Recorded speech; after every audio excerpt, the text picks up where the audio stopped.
I'm Renee Williams. And I'm Billy Thomas. And welcome to another edition of From the Woods Today. You know, Billy, World Wetland Day is Friday. And so we thought it would be kind of interesting to do a show all about wetlands. Yeah, I'm really excited about today's show. We've got a brand new guest and we've got an old regular.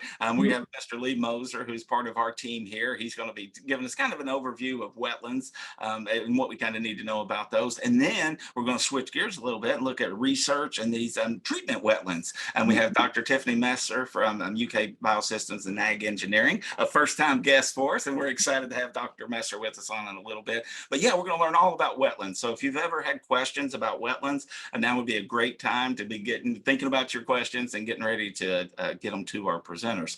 If you are on Zoom, you can hit us up via the chat function. And if you are on YouTube, you can hit us up via email at forestry.extension@uky.edu.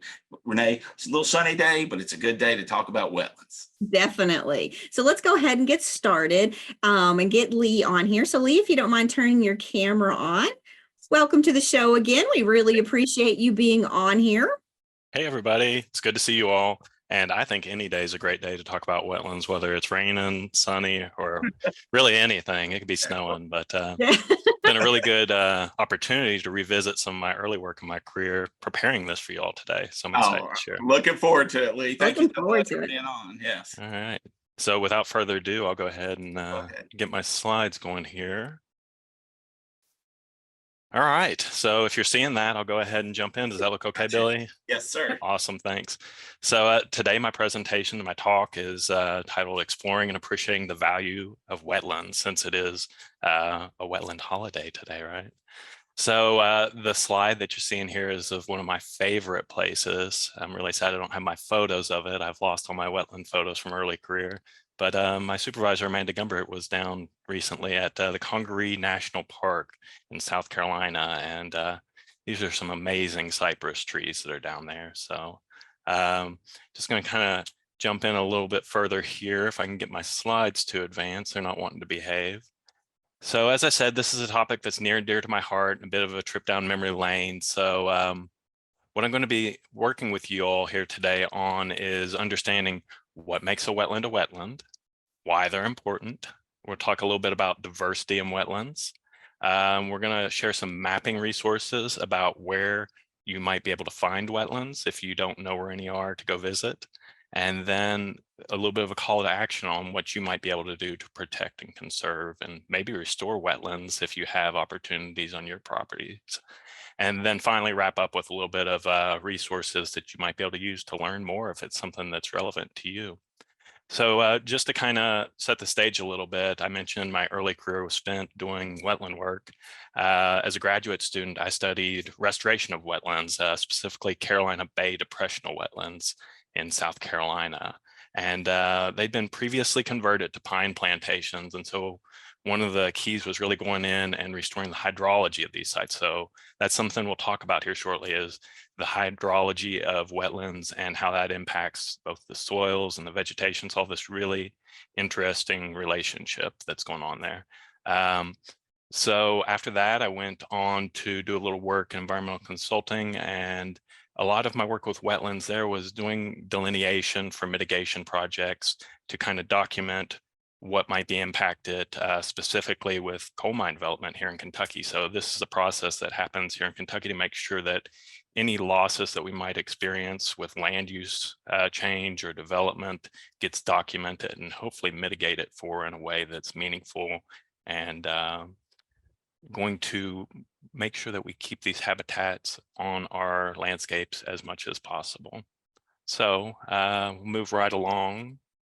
So what makes a wetland a wetland? And I've already alluded to this a little bit. We can start with an EPA definition, if you will, but wetlands are simply defined as areas where water covers the soil or is present either at or near the surface of the soil all year or for varying periods of times during the year, including during the growing season. That's really critical because that impacts the vegetation that can survive on these sites and thrive. So really, it boils down to three factors. Simply put, hydrology, soils, and vegetation are the characteristics that we look at when we're trying to delineate wetlands. So that's kind of the context that I'll be talking about, are those three factors. for what makes a wetland. And I kind of talked about wetland delineation already a little bit, but it's a formal procedure where we go out and document the extent of wetlands, what communities live there, where the edges of wetlands are, so that we can figure out the extent of wetlands based on these three factors, and then make sure that any loss or impact is accounted for and ultimately either restored or created in another part of the state. So wetland hydrology, this is a really good photo. It kind of shows some of the characteristics that you look for when you're thinking about wetland hydrology. And the indicators that you see here on this slide are from the USAC, or the U.S. Army Corps of Engineers 1987 Corps of Engineers Wetland Delineation Manual. That is the text specific to wetland delineation that professionals use to kind of guide them, along with regional supplements and additional guidance, technical support, and technical field documents that have come out since the original 87 manual. So it provides specific details on indicators of what hydrology, soils, and vegetation should look like within a wetland area. And it's really, really important to make sure that we're following these procedures when we're going through a wetland delineation process, because it could end up in court at some point. So this is a really formal process that is used in permitting, essentially.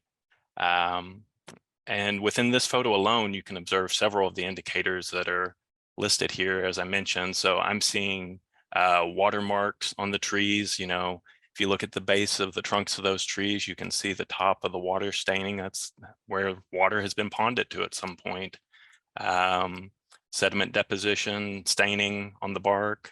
Other things that we might see, obviously there's inundation with water and saturation of the soil. So we're already seeing a lot of wetland hydrology indicators in this one photo that I got to share with you today.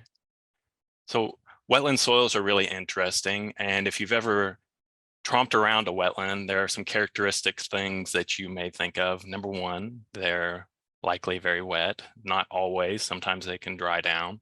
Other things that you might notice, specifically with the photo on the right, it's showing a really good profile of what looks like a soil pit. This soil is very gray, which is indicative of soils that have been saturated for prolonged periods. And many of the nutrients like iron and manganese end up leaching out of the soil and ends up with this nice gray color that we see here. And ends up the oxygen, or the lack of oxygen, is one of the reasons that the leaching happens. And then when those components like iron find oxygen, you'll see the orange staining occur, and that often happens along root channels and areas where oxygen can get back into the soil profile. Quite a few other key characteristics there, but one that may really resonate with the audience if you've ever been in a wetland is that sulfidic odor. And you ask, what is a sulfidic material or a sulfidic odor? And you'll know if you step in it. It's got that rotten egg odor, sometimes some of the gases that are part of decomposition and the biogeochemical processes that Dr. Messer may talk a little bit more about here this morning. You know, they're very obvious sometimes and can be quite pungent. So moving on, a little bit more about wetland soils. Wetland soils can also be sandy and not always organic soils like the previously shown slide. And they have slightly different characteristics, and the way that water behaves in sand versus a heavy clay or a loamy soil can be quite different. So the way that different minerals and organic material translocate in sand tends to leave streaks and often ends up in organic pans. And you're seeing some of the biogeochemical traces of oxidized iron there within that profile as well. So when you're thinking about the soils in a wetland, think about saturated soils in the upper 12 inches of the soil for a prolonged period during the year, specifically the growing season, and that will help in turn influence the vegetation that we're seeing on the site. So wetland vegetation is really an interesting topic, and you may not be aware, but there is a characteristic or a rating scale for how likely a plant is to occur within a wetland. And it's called the wetland indicator status of a plant. We use this status to do a fairly simple statistical analysis based on the prevalence of various species and the amount of stems and surface area that they take up within the wetland. And it allows us to establish what type of plant in terms of their wetland indicator status would be on average within a wetland. And that helps to characterize the likelihood that the space that you're in is exhibiting wetland vegetation, if you will. So plants that almost always occur in a wetland would be considered obligate. OBL is the acronym for that. I won't read the rest of all of the stuff that's on this slide, I promise. Facultative wetland plants occur between 75 and 90, or 67 and 99% of the time, often labeled FACW. Facultative plants have pretty much an even chance of occurring in a wetland or non-wetland environment. Then you start getting into your facultative upland species that are more unlikely to occur in a wetland, and then obligate upland species that almost never occur in a wetland, very low probability. And the key list that we utilize when we're looking up wetland indicator status for plants is the national list of plant species that occur in wetlands. It's quite an intuitive name, right? So what specifically about wetland vegetation makes them able to live in wetlands? These are some more indicators from the USACE manual. And essentially what we're seeing are three words that I want to kind of focus on for a minute: morphological, physiological, and reproductive adaptations. That's what helps plants like these pitcher plants survive in wet soils and inundation or saturated environments. So things like morphological adaptations would include buttress trunks on things like cypress trees, like I showed in my first slide, adventitious roots that will kind of come out of the bark almost and allow for extra respiration opportunities and oxygen exchange. Shallow roots are also very common. If you've ever seen a wind-thrown tree in a wetland, you'll often see a very shallow mat of roots. And that's to try to exist, or the roots to try to exist in the most oxygenated, potentially oxygenated portion of the soil profile. Other things that you may see that would be considered morphological adaptations that might ring a bell for you are pneumatophores. They're often called knees. So if you've ever seen the knees of a cypress tree, they're very interesting. Then floating leaves, stems with various types of cells that are specialized to hold air, allow for flotation, and help those plants get up out of the water and conduct photosynthesis, right? Physiological adaptations are some of the things that help with the processes of life, like the ability to grow in low oxygen environments with saturated soils by introducing oxygen along their root channels to improve oxygenation in the soil profile. There are also specialized cells in some plants that exist in wetlands, specifically in saline environments, that help with managing salt balance. So they'll actually help to expel salt from things like mangrove plants.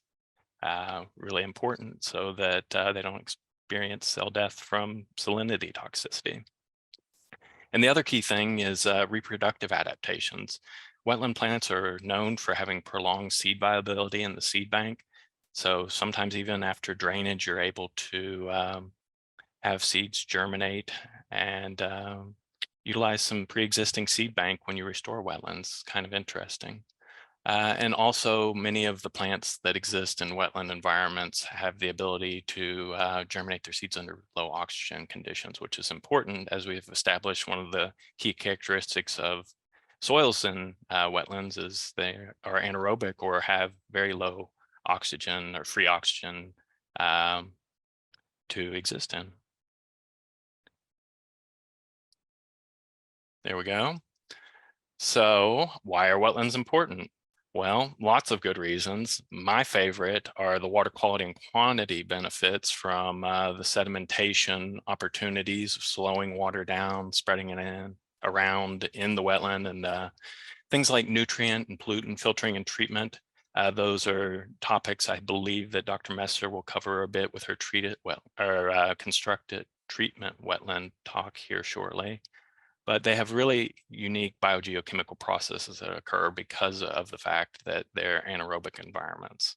So it can play quite the benefit for improving water quality, not to mention the nutrients that the plants that live in those sites uptake and incorporate into their biomass. And the other key thing that they can do is they can help improve resilience to dry periods and hold excess water during flooding periods. And then there's carbon sequestration, right? That's a pretty hot topic when we talk about things like climate change. Everybody wants to talk about sequestering as much carbon as we can, and wetlands do a really good job at that compared to a lot of other environments. Other key benefits, habitat. Look at this, what I believe is a beautiful blue heron, right? So one of the things that I've always noticed in wetlands is the diversity of wildlife and plants for that matter that exists. So really excellent habitat for seeing unusual species, having close encounters with unique birds like this blue heron here. And recreational opportunities abound in wetlands. If you or anyone you know likes to duck hunt, those are often some of the duck hunting associations really look to protect wetlands because they're where a lot of their favorite waterfowl exist.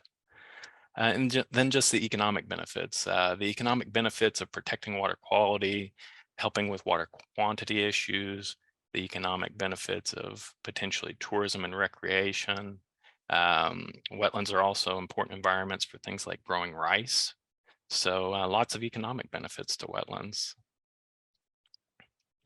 So across the United States, when you talk about wetlands, they fall into 4 general categories with lots of subcategories and types that are sometimes regional names. So I'm sure you've all likely heard of marshes, swamps, bogs, and fens, and those are the 4 categories that EPA generally describes wetlands as, with, as I mentioned, subtypes. So marshes, we've got tidal and non-tidal or inland marshes. Non-tidal marshes are probably the most prevalent and widely distributed wetlands in North America. They're mostly freshwater marshes, although some are brackish or alkaline.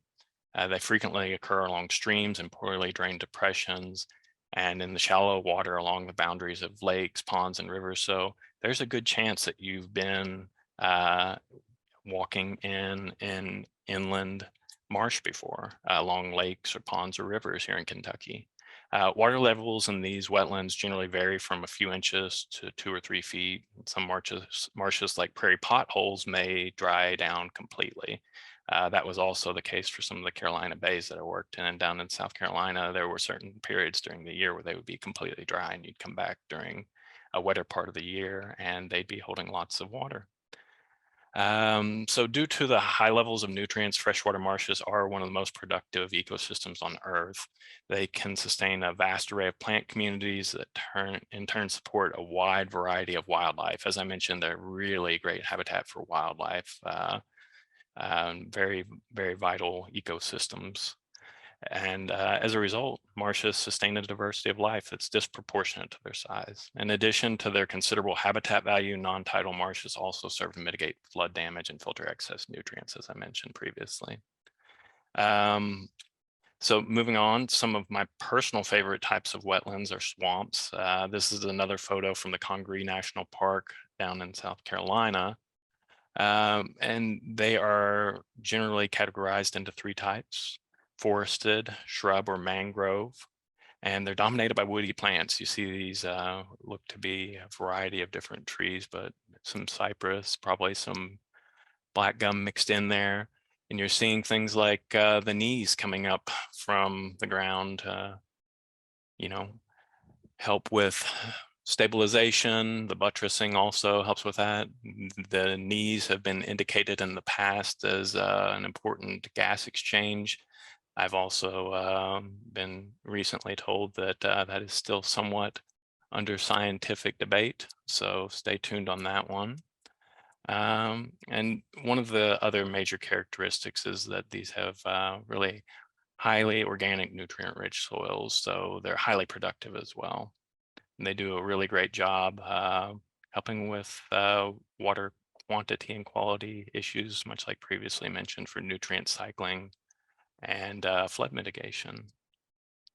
So bogs are an interesting one, and the thing about bogs is that they are generally rainwater fed and low in nutrients, so that kind of helps to influence the plant communities in some unique ways. So they're home to some of our more interesting wetland plants. Specifically speaking about carnivorous plants, we saw that what looked like a Sarracenia pitcher plant in one of the previous slides on wetland vegetation, and they're really neat. They're not plants that are living in an environment that has lots of nutrients to take up from the roots, so they make do, and they've created adaptations to capture their own food and create digestive enzymes with symbiotic relationships with bacteria in the environment. So really cool, and just another one of our many types of wetlands. This is actually a photo of a wetland up in Minnesota. So fens are similar to bogs. They're also peat forming. They are generally fed by upslope drainage and groundwater, a little less acidic and higher nutrient than bogs. And due to that fact, they often support a higher diversity of plants and animals than bogs do. This is another photo from up in Minnesota. If you ever have time to check out the United States Army Corps of Engineers websites, they have some amazing wetland projects that they highlight throughout the nation. And I'm going to be able to share a little bit about some of the things going on here in Kentucky with some amazing wetlands here shortly. So I'm going to show you a couple of resources, and these are the National Wetland Inventory Wetlands Mapper and the Kentucky Division of Water's Story Map for exceptional wetlands to visit in Kentucky, because we all want to get out and see these sites, right? So let me toggle over real quick and make sure I'm still showing everything. Are you all seeing the National Wetland Yes. Inventory? Awesome. So this is the U.S. Fish and Wildlife Service's National Wetland Inventory Mapper, and it's an interactive mapping tool that you can utilize to kind of identify where various types of wetlands are in your area of interest. So my area of interest, it's Kentucky. So you're starting to see some things showing up, and you look around. Which lake is this? This is Green River Lake. So there's definitely some wetland areas popping up. Should be, but they don't want to. There. So it wasn't showing at the extent. So this is what happens when you try to do live demonstrations of things like this. Oftentimes they don't function just right. Now it is.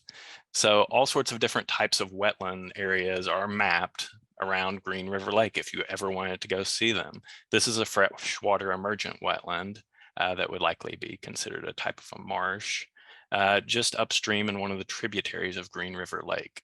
So this is a link that you all may be interested in using in the future if you're trying to go find some wetlands to visit, or maybe you're a property owner and you're interested in seeing if you have wetlands that are mapped on your property.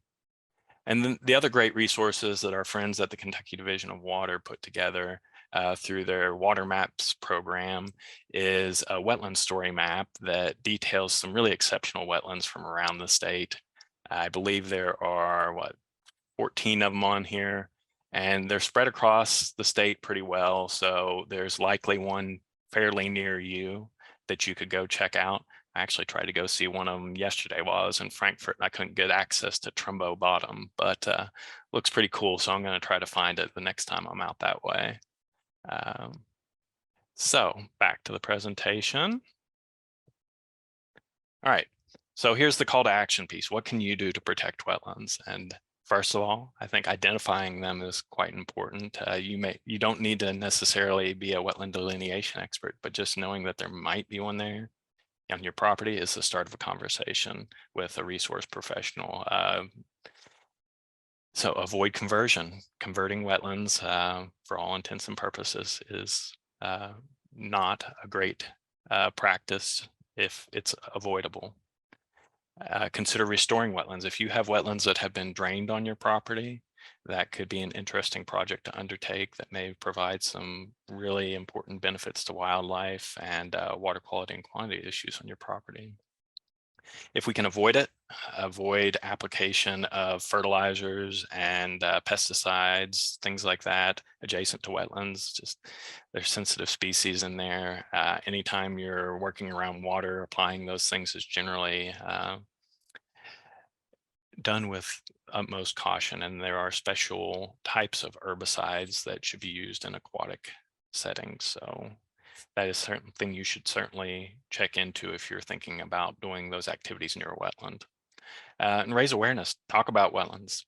Let your friends know that you've got wetlands or that you're interested in wetlands or you want to go see wetlands. Support wetland conservation programs. If you're a duck hunter, you're probably already doing that by paying for your migratory waterfowl stamps and your hunting license. And then if you're thinking about wetland conservation on your property, I always think that starting with NRCS is a good place. They could mix it into your conservation plan and help you try to identify resources or practices that may support wetlands on your property. So I mentioned resources. I'm always somebody who likes a little additional reading on topics that I'm interested in. Many of these are the basis for this presentation, specifically EPA's Wetland Protection and Restoration page, the National Wetlands Inventory, Wetlands Mapper that I shared with you all from the Fish and Wildlife Service is amazing. And the National Wetlands Plant List, if you're interested in wetland plants, is another good one. If you're into technical documents, think you might want to do a little delineation someday. The 87 core manual is great, and so are the regional supplements. There are regional supplements for pretty much anywhere in the United States that have differing indicators just based on climate, the types of soils that are present. And the other great thing that I think you should check out if you want to see one here in Kentucky is that Wetlands Mapper that Kentucky Division of Water put together of exceptional wetlands around the state. And I want to tease an upcoming extension publication, and this is probably a good transition to Dr. Messer's talk. Dr. Messer and one of her graduate students and my supervisor, Dr. Amanda Gumbert, have put together an upcoming extension publication called Understanding and Protecting Kentucky's Wetlands. So you definitely need to keep an eye out for that. And that's all I have for you today. So thanks, and I hope you go visit a wetland soon.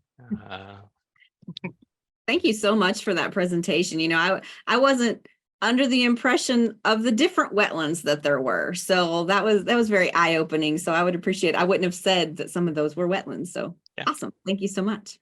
Yeah, that was good stuff, Lee. Really appreciate your contributions to the program. Yes, good stuff. Thank you. Awesome. All right, moving on. So we now have Dr. Tiffany Messer, and she, if you can turn your camera on, we'd appreciate it. She is going to be talking a little bit more about the research of wetlands and kind of fill us in a little bit more about what she's doing. So greatly appreciate you being on the show today. And we'd love to hear what you have to say. Thank you guys so much. Let me go ahead and share this. Is it coming up? Yes. Awesome. Thank you. All right, so we're going to be switching gears, and Lee gave a fantastic introduction to wetlands, and I'll be honest, wetlands are near and dear to my heart. If I had to pick my favorite ecosystem, I have to say it would be wetlands. So we'll be kind of diving into more of the ecosystem benefits that we can really get from wetlands today. And particularly, we'll be also diving into how we can utilize these as treatment systems. So the talk will be looking at runoff cocktails and their impact on wetland treatment processes. So just to give some introductions, we're going to be really diving into what we call a constructed treatment wetland. And these are wetlands, but they are man-made wetlands. So they're utilizing the natural processes in wetlands, such as the vegetation, the soil, and all the microbes that do so much work for us in these systems to really focus on improving water quality. And these are actually used a lot throughout the United States. And they're primarily used to treat things like agricultural drainage water. There are several rural communities that utilize these because they're very cost effective and energy efficient for municipal wastewater. We also use them a lot in more urban settings for a stormwater runoff. We actually have one of these right adjacent to the University of Kentucky next to the very large parking lot by the stadium. So if you're over there, the big bowl that's adjacent to it is actually a stormwater wetland. And then we use them also for industrial wastewater for things like acid drain minage and things like that. So just to give some pictures of what these systems look like, they look a little different than what Lee was just showing us. This right here is an example of a municipal wastewater treatment wetland in Columbia, Missouri. So they're taking what's coming down through your toilet and actually treating them utilizing nature in the system.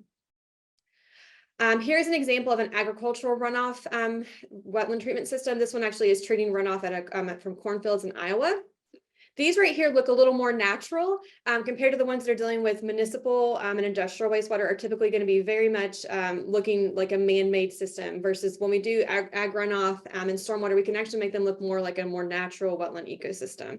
Other thing is that if you're trying to design these systems, you do not want to put sensitive species inside of a wastewater treatment wetland. You can probably maybe put them into an ag runoff wetland, but you definitely don't want to put like an endangered species inside of a constructed wetland. This is not what they're designed to do.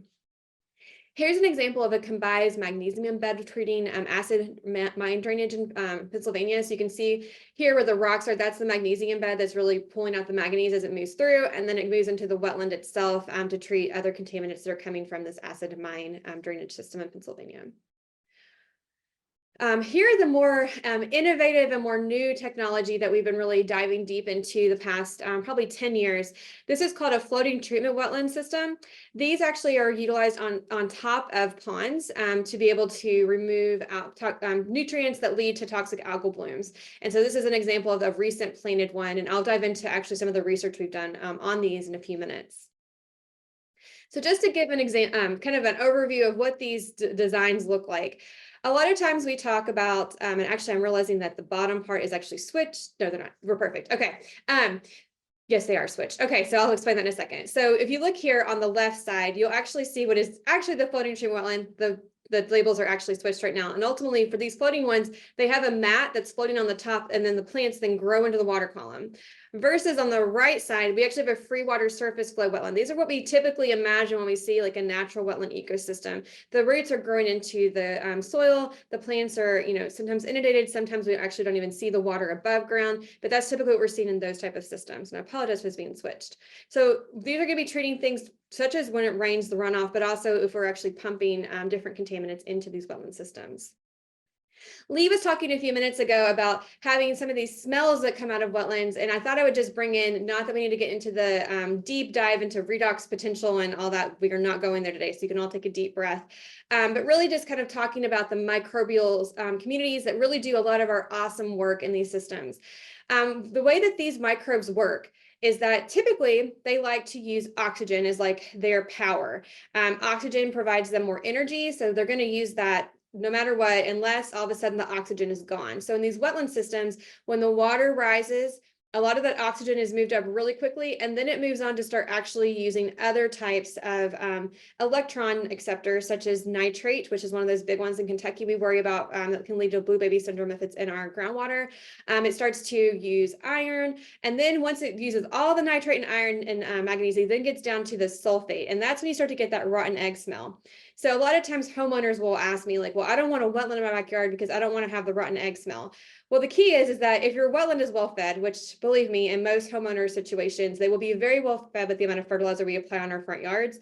We don't usually get to the sulfate kind of situation because there's so much nitrate coming into those systems that it keeps it very well fed, so we never really get down to that really true anaerobic zone. So that's just one of those things that a lot of times comes up when we talk to people about wanting to implement these systems, is they don't want the smell. Well, there's ways to avoid that. The other thing as an overview before we dive into the research I wanted to go over is for us as designers, and when we want to implement these, particularly if you're working with a municipal wastewater company, one of the things we have to think about is how are we removing particularly nutrients, particularly the form of nitrogen, of nitrate. And the way these systems work is when water comes up into the system, all the oxygen is quickly used up by these microbes. Then if we have enough organic carbon, which if you're in a municipal wastewater system or any agricultural system, you're going to have tons of organic carbon coming in typically. These microbes will use the nitrate and the organic carbon to actually transform that nitrate into its original form, nitrogen gas, which is what we actually pull out of the air to then create the fertilizer. So we're ultimately completing that cycle of we've pulled it from the air, we've used it on our crop fields, it's run off into a place it doesn't need to be, and then we're putting it right back up to where it came from in the first place. This is our overall goal when we're designing these systems, is trying to get where different things came from back to where they originally started. There's another way that we call more of a temporary removal for these wetland systems too. So our plants will actually take up nitrogen and phosphorus, all types of different things we'll talk about later in a few minutes. And they'll take them up, but the issue with the plants is that sooner or later they will die back as we get to the senescence period of the year, and then it goes through decomposition and mineralization, and it ends up just going in a full cycle over and over again. So you're not really getting full removal from the water, it's more of a temporary, which will then be recontributed back into the system. So our real goal is to get those microbes to do that work, so we're just making it disappear from the system. So I'm going to now jump into more of the research side of things. And I thought I would start off with really what got me into doing treatment wetlands and really how we do our research of treatment wetlands. I did my PhD down at North Carolina State University. We were right on the edge of the Pamlico Sound, which is a huge fishery area. It's a huge industry for the state. And we were working at this place called Lux Farms, which was right adjacent to this as a national wildlife refuge. Alligator River National Wildlife Refuge has a huge amount of cypress and other endangered species that are in North Carolina. And what we were looking at this system is we were trying to pump the water from Lux Farms that was pretty much drainage water into Alligator River National Wildlife Refuge. And let me explain a little bit about why we're pumping drainage water.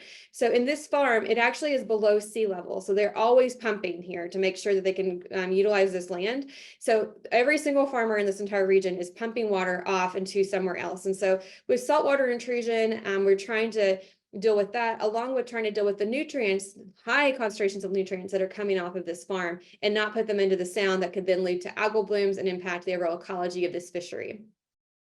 So for us, we had a field project. You will see there are black bears. Actually, the largest bear ever killed in North Carolina was killed on this property. We also had 14-foot alligators that were inside our drainage canal where I would take my water samples. So we try to kind of think about, okay, we're trying to design this 2,000-acre wetland restoration site. How can we make sure that it's going to do what we think it's going to do before we pump a bunch of water in?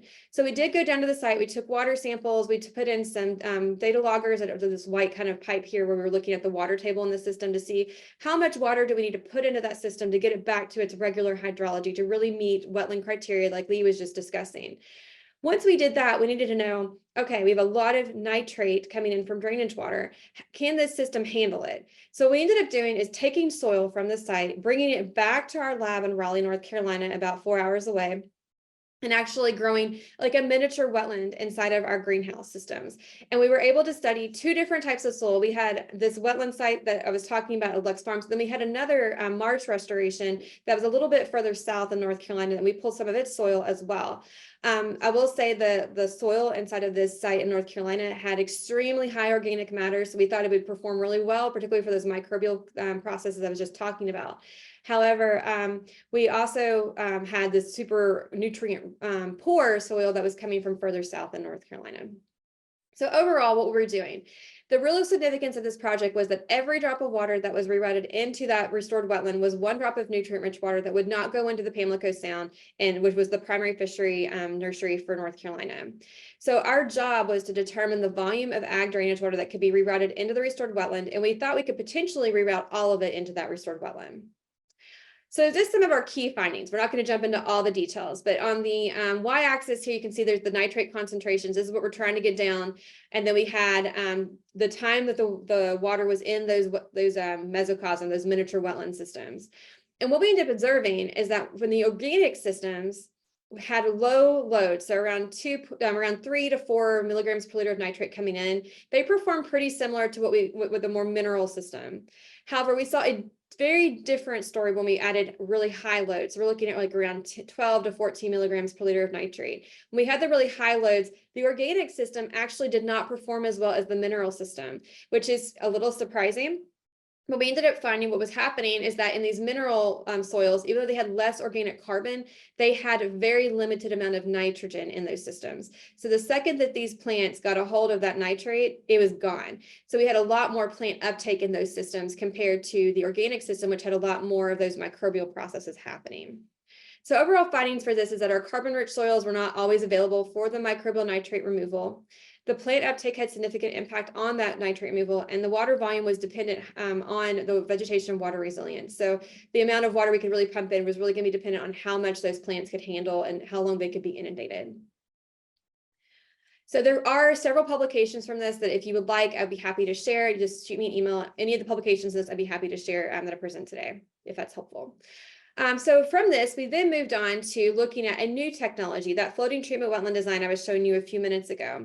And the significance for this is that harmful algal blooms can drastically deteriorate water quality, and there's economic costs that can range from 2.2 to 4.6 billion annually. A lot of these are health associated costs due to exposure to these toxic algal blooms. So our objective for this was to quantify the removal capacity, particularly of nitrate, which can lead to those algal blooms in the floating treatment wetlands based in the Midwest, using these different vegetation types throughout the growing season, and also adding some carbon amendments. The carbon amendments was really interesting. The student working on this, Mary Kilhire, actually loved coffee. So we actually used spent coffee grounds to see if that would actually enhance some of the removal in these systems. And we hypothesized that when we used a mixture of wetland plants versus a monoculture, we would have more nitrate removed in the system.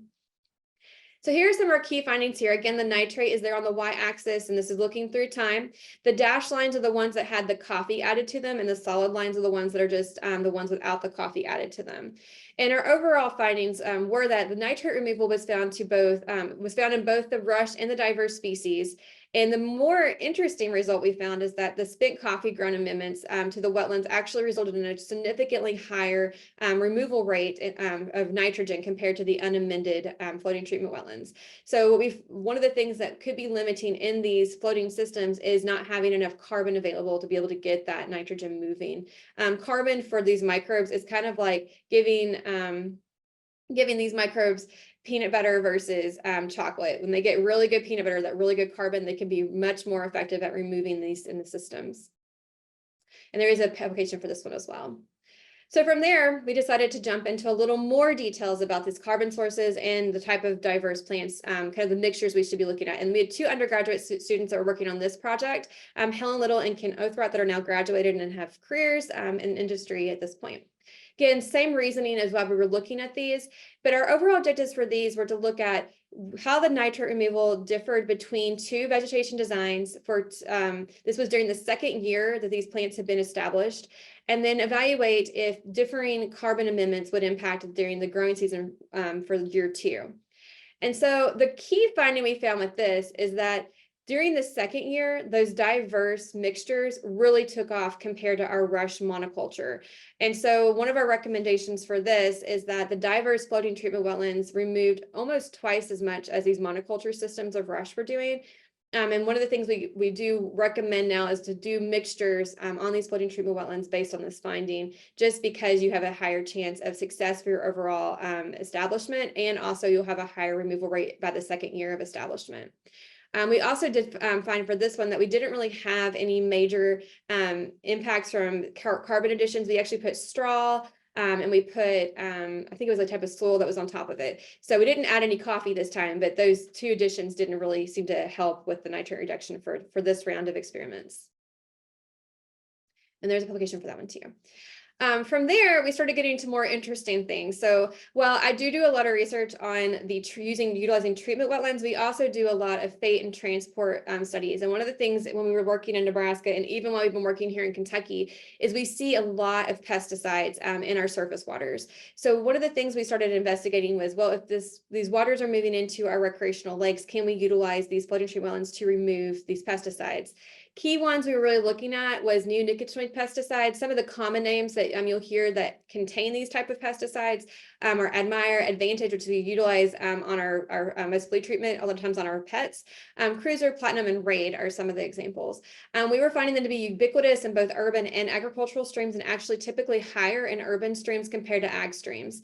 And one of the big concerns at the time was that they could lead to paralysis and death of non-toxin organisms, particularly honeybees. And there's some correlations of them leading to the honeybee collapse disorder, and there has been some actually causation studies that have shown that that can happen. More recently, there's been a lot of concern of how these pesticides break down in the environment and actually how they can impact human health. So that was not at the time a concern, but it's become a bigger concern to us over the past probably 5 years. So our objective for this was to identify first if the pesticides would impact nitrogen removal in our systems, and then could the wetlands potentially remove these pesticides from the water. And we hypothesized that they could potentially remove the pesticides. And what we found with these is that particularly imidacloprid, which is in that advantage, it had quite a bit that was actually going into our plants. And so if you look at the dark green at the top, those are above ground samples versus the bottom are below surface samples, were the roots ultimately of those plants. And what we saw for imidacloprid, several of its byproduct formations, which are typically more toxic to both honeybees and humans, and thiamethoxam, which is more utilized typically in agriculture, those typically were found primarily in the below ground surface of those plants. However, we did have some of them that were coming up into the above ground, particularly chlorothalonidin, which is a byproduct and also pesticide of thiamethoxam, and then imidacloprid. So one of the concerns with that, and one of the recommendations that came from this is that, yes, low nutrient melons can remove neonicotinoids from the surface. They did not seem to really impact nitrogen removal for these systems or really enhance or reduce it. However, these neonicotinoids can persist in that biomass long-term for more than 1 year after exposure. So if you're thinking about planting certain types of plants in these systems, and you know that you're going to be having pesticides, particularly these neonicotinoid pesticides, entering your system, we highly recommend not utilizing pollinator species and looking more for just treatment plant species, so you don't have to have that inadvertent effect on these pollinators. And this one is published. So moving on from there, we decided, okay, we've done a lot of these lab studies. Can we put a full-scale one into the environment? And so we wanted to provide a training site for a full-scale wetland in Nebraska. And we wanted to demonstrate the feasibility at a large scale that these systems would work. And so this, I think the most important thing you can see from this is if you look at this picture, you've got July 2nd, 2020, when you can see all the algae in it. If you look on the second one, which is the same date, July 2nd, but 1 year later with the treatment wetland, you can see there in the middle of the pond. You can see the dramatic difference in algae. You could also look at the July 2nd above and below of different kind of views of these systems. And this was a consistent theme that we saw throughout our time-lapse cameras that we took of these systems. We also observed that there was quite a bit of phosphorus uptake in our plants, particularly in the below ground biomass. One of the things we were trying to do to see, could we take the above ground biomass and remove phosphorus from the system? But what we were finding for plant uptake particularly, we're getting a lot of it that's taken up just by the plant roots. So there is a limit to how much phosphorus you can get taken up in these systems. However, after monitoring the systems for 2 seasons, we did find that nitrate and phosphate concentrations were reduced within 1 year of treatment. We did end up applying some chemical treatment of the form of lanthanum to these systems, which had aided in the additional phosphate removal in the system. And ultimately with the lanthanides, it fixed the issue, and then the treatment wetland actually helped keep it sustainable. So we didn't have to keep reapplying lanthanum every year. So that was one of the things that we found from that study. And Levi was a student, and he's graduated now working on his PhD at Virginia Tech. This one's published as well. So then we've moved on to, okay, we've done our full scale. We've done a little bit with pesticides. We was in Nebraska at this point still, and we were doing a lot with feedlots. And so one of the questions that came up to us was there's a lot of antibiotics in these really large scale feedlot operations that are entering into these wastewater treatment ponds. And with that came a lot of nitropyrin, which is a nitrification inhibitor. So how could that potentially influence nitrogen removal in these wetlands that were downstream from these ponds? And so we really wanted to improve our understanding of that. This was funded by the USDA, and we hypothesized that these inhibitors would limit denitrification occurrences in the wetlands. And so we found some key findings with the nitrogen, but more importantly, we actually found that the veterinary antibiotics are actually being taken up primarily, just like the pesticides, in the below ground biomass of these plants, particularly chlorotetracycline and licomycin. And so one of their key findings is that like we can't just take off the above ground. Like if you're going to remove these pesticides or these antibiotics completely from the system, you're going to need to be taking the whole plant. And for these, we didn't find that they really impacted much with denitrification potential, and they actually could potentially increase the potential denitrification at really high concentrations. It actually would help nitrogen removal. For Kentucky, we were approached by a distillery earlier last year, and they wanted to see, can we use secondary wetland treatments for municipal wastewater from a distillery? So key to this is not stillage, this is not wastewater from the actual distillery. This is bathrooms that are at the distillery that are used for their visiting location. A lot of these distilleries are not allowed to keep theirs online. And so they wanted to see, could we, they were having challenges with the packaged wastewater treatment plant. And they wanted to see, could we do a secondary treatment using a wetland? So we were looking at, can we utilize these for these small operations? And we were evaluating the potential for surface flow treatment wetlands to be able to be used as secondary treatment of the effluent that was leaving their packaged wastewater treatment plant. And so we had some key findings for this, and you'll see there's some really high concentrations. It's not that these were coming from the wastewater treatment plant. We wanted to see how much could these wetlands handle. And so we actually increased the nitrate concentrations for kind of worst case scenarios. And what we ended up finding for this is that these treatment wetlands can be a very viable option as a secondary treatment system at these distilleries, particularly for effluent from wastewater treatment package plants. This could also be an opportunity for us from rural communities. If you have a small community, these also can be pretty effective at removing both phosphorus and nitrogen from your system. However, we are working to get a little more funding to be doing another set of experiments to look at which type of wetland. There's several different treatment wetland designs would be most appropriate for their situation, and also see how these will work not only during the summer, during the growing season, but also in the non-growing season period. And so Catherine Rosatola will be staying on for her PhD to work on that. And then we've got two more to talk about.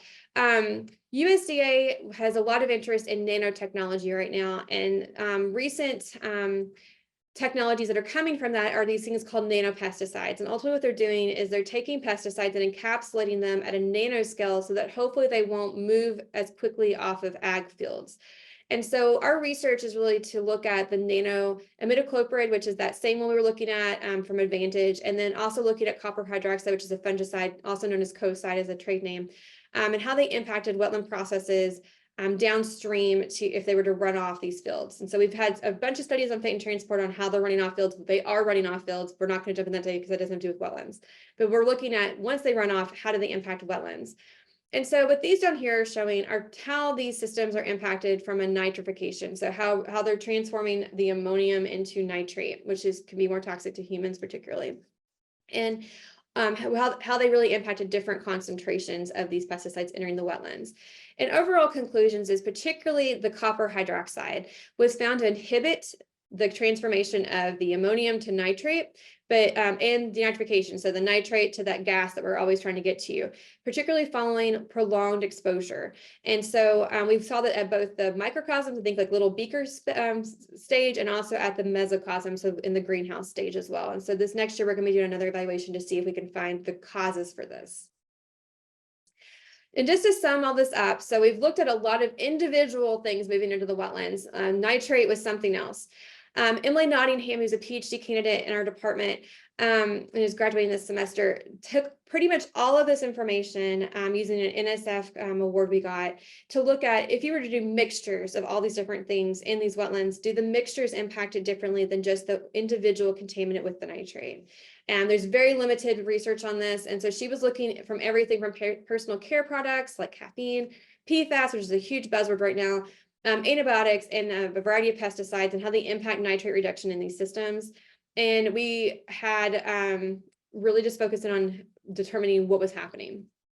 So there are tons of findings from this project, but the key ones that I really just want to do as an overview is based on her many experiments she's completed, is that what we're finding is the contaminant mixtures inhibit nitrate removal compared to the presence of each individual contaminant. So while, like, for instance, earlier was showing that, some of these pesticides don't cause it, when the pesticides was something else, it does end up inhibiting the nitrate reduction. And we also had a comparison of free water surface wetlands compared to those floating wetlands. And we found that in the beginning of the growing season that the free water surface outperformed the floating ones. However, by the end of the growing season, the floating ones actually outperformed the free water surface one. So that's one of the key findings we had for that.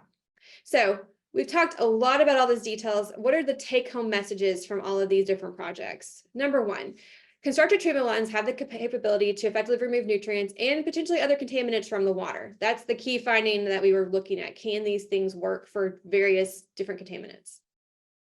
One of the other key things that we found is that plant type matters to removal goals. So there are mixtures we found do better than monocultures. There's a variety of reasons for this, but definitely I recommend if you're doing this to consider doing a diverse species implementation.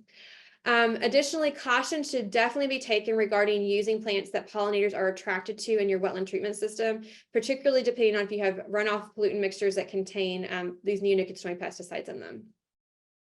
And then lastly, depending on the mixture of pollutants entering the treatment wetland, nutrient removal may be enhanced or reduced. It really just depends on the overall mixture. So I'll now open this time for questions, and thank you so much for your attention today. Excellent, Dr. Messer. Appreciate you very much. Yes, thank you so much for that. It was very interesting to find out about the coffee. That surprised me. I was, wow. It was a very fun one. The graduate student loved it. So Starbucks, I bet. Was our contributor. So I just love how you are working with students and completing these research projects, and how you're kind of trying to use Mother Nature to address some of the issues that we've been doing. So it's really fascinating work, and yeah, we're fortunate to have you here in Kentucky. Thank you. Yes, definitely. Let's see. I was looking in the chat pod, and I didn't see any questions. Let's see. Yeah, no, I thought someone just popped in. Sorry. But we greatly appreciate both of you being on. We have a very wide knowledge of wetlands now, and I really appreciate that, from everything from what UK is doing to what wetlands are. Lee, I appreciate you joining us, and Dr. Messer, I do appreciate you. Your interesting topic. Both of them were really wonderful. And I can't wait until that extension publication comes out. I'm really looking forward to seeing that. Yeah, do you all know when that might be out? It's under review right now. Emily's finishing up the last details. I will say majority of it has been written by Emily and Amanda Gumbert. I have just been kind of hey, that you should add this and that. I've been more of a background person, but they put a lot of hard work into that publication. And it'll be a lot of what Lee was covering today and giving more guidance on that, particularly focused on Kentucky, more so than the treatment side of things. Sure. No, looking forward to that one as well, but thank you very much. Yeah, we've got a lot of nice comments coming in. Everybody enjoyed today's show, so thank you all very much. Thank you. All right. Well, since there's no comments, no questions anyway, we appreciate you both joining us. And I guess we will get off of here and let you all do the rest of your day. But we really enjoy everyone participating with us every week. I know it's Wednesdays, every Wednesday at 11 o'clock we are here. So we have topics just like these every Wednesday. So we appreciate you joining us each week. Until then, take care. All right. Bye, everyone. Take care. From the woods today,